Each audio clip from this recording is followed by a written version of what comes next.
Austin O'Rourke, as most of you know. I think all of you. New faces though. So, I will be debuting a piece.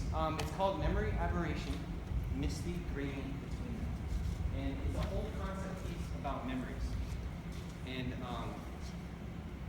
sorry, my mom talked. I gotta talk.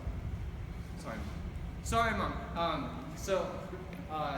It's about how memories decay and how they're created.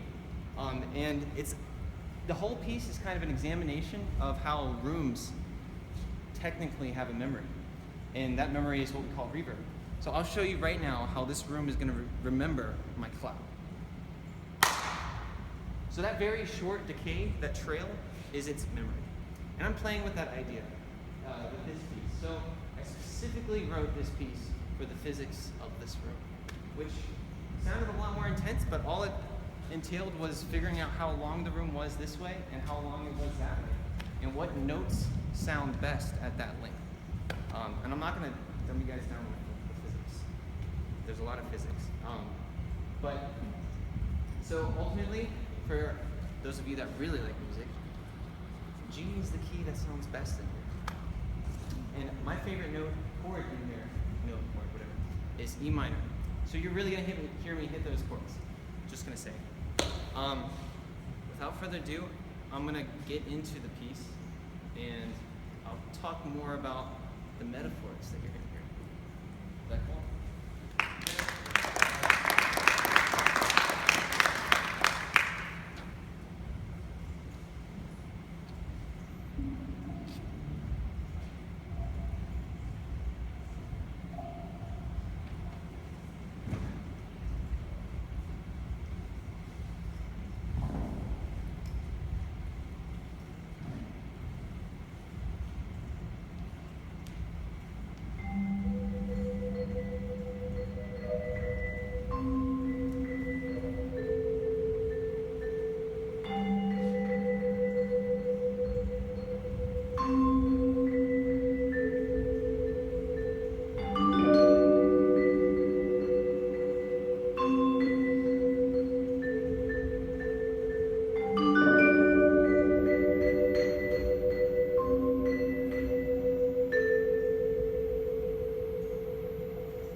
of designed it to be emotional because, I mean, memories are sensitive subject.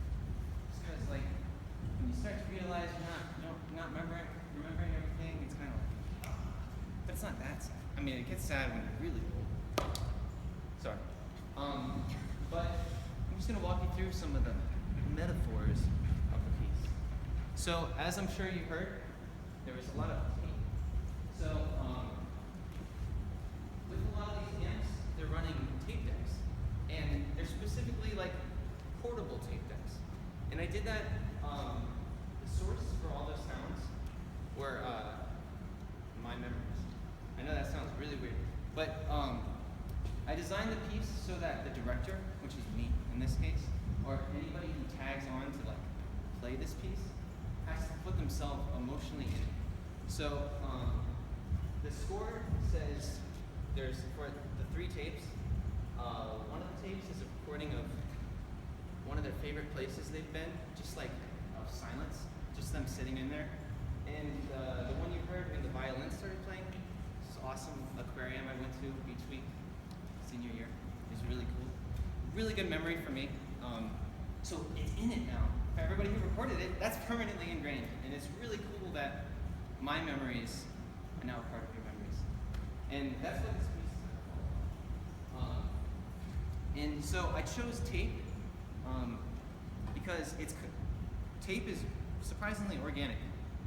The way humans, well actually I think the way every living thing recollects their memories is they first have to experience something that they want to remember. And then every time they remember that event, it's there's the first time they're remembering it, and then the second time they're remembering the memory that they told themselves they remember. And that's kind of tape in a nutshell. And every time you play tape, it slowly deteriorates. And it doesn't deteriorate in a like it's gonna break way. It deteriorates in a way that it'll never be again. And that could be sad, but I think it's beautiful because tape sounds like there'll never be a recording of a piano on a tape that's been played over and over and over again, especially a bad tape like the ones I chose. It's a beautiful version of a piano that will never sound exactly. But that's just me nerding out about it. So the second tape is, in the score, it's written for a group of 3 friends to hit G keys on a piano. So it's really cool that when you make these tapes, you're making memories. I nerd out about these things. I don't know. Hopefully the next director of this piece will also nerd out about it. And the last piece, the last tape that you heard when these 2 beautiful people jumped in. Daniel Cost and Madison Earls. Amazing people. They weren't on the program. Huge regret of mine. They are beautiful people and great friends. And great artists, by the way. Anyways, so the tape that played during them is written in the score for another 3 friends, close friends, to sing along on a keyboard. It's cute. I mean, 2 of my best friends and I, we made that tape together. And we made a memory because we did it real quick. But it's cool because now they get to remember that I mentioned it. And these are the things, like, if you were to go back in time, I don't know. Yeah.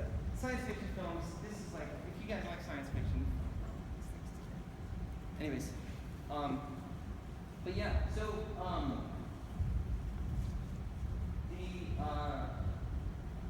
the timbres I chose with the instruments, we really sat down and thought about these tones. As you can see, this is literally, no offense, tone-scaping sounds. And we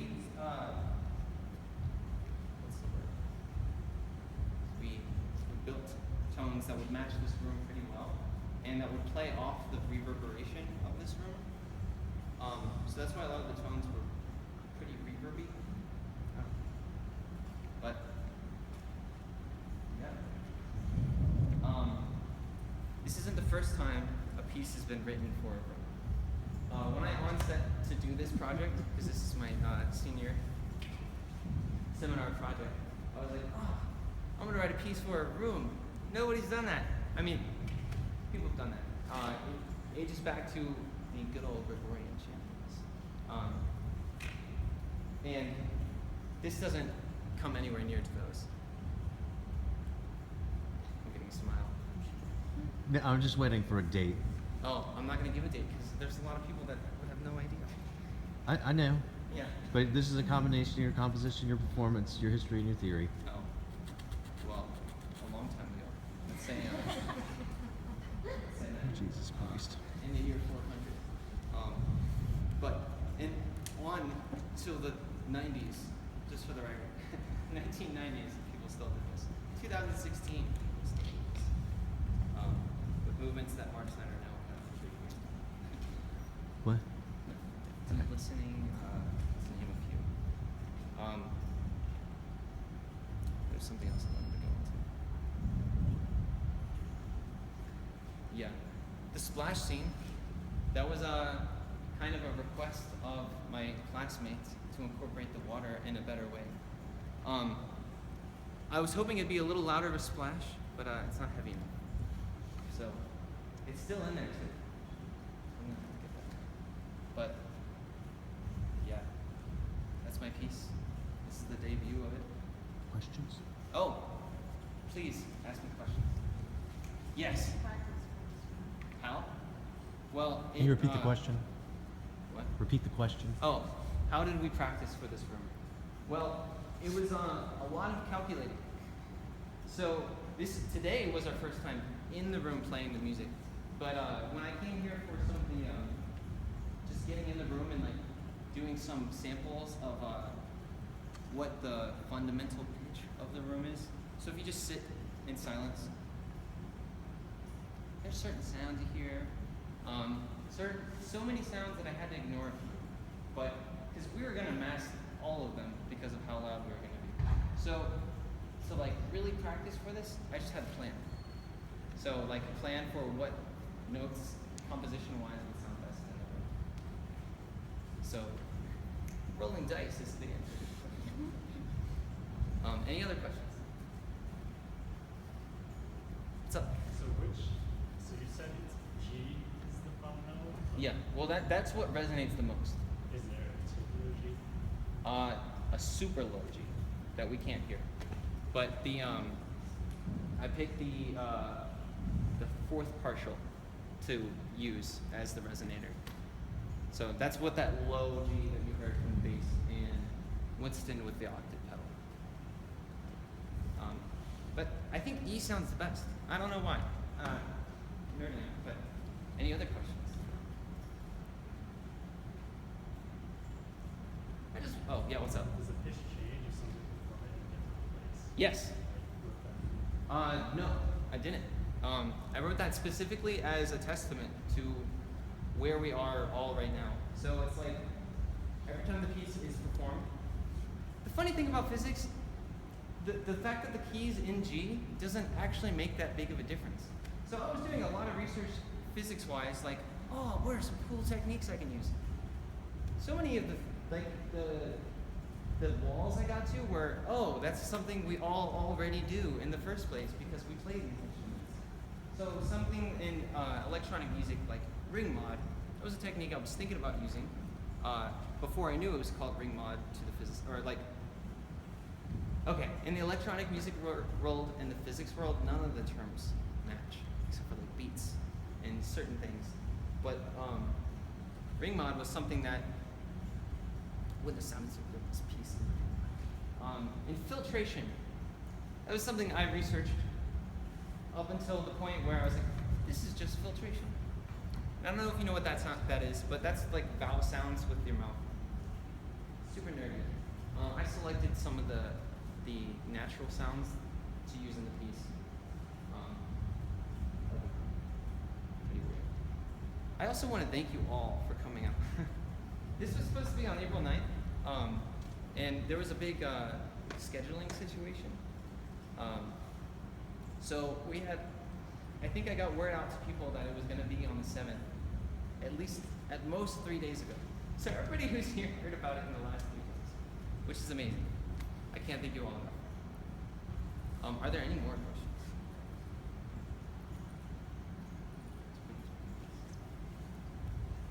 Awesome.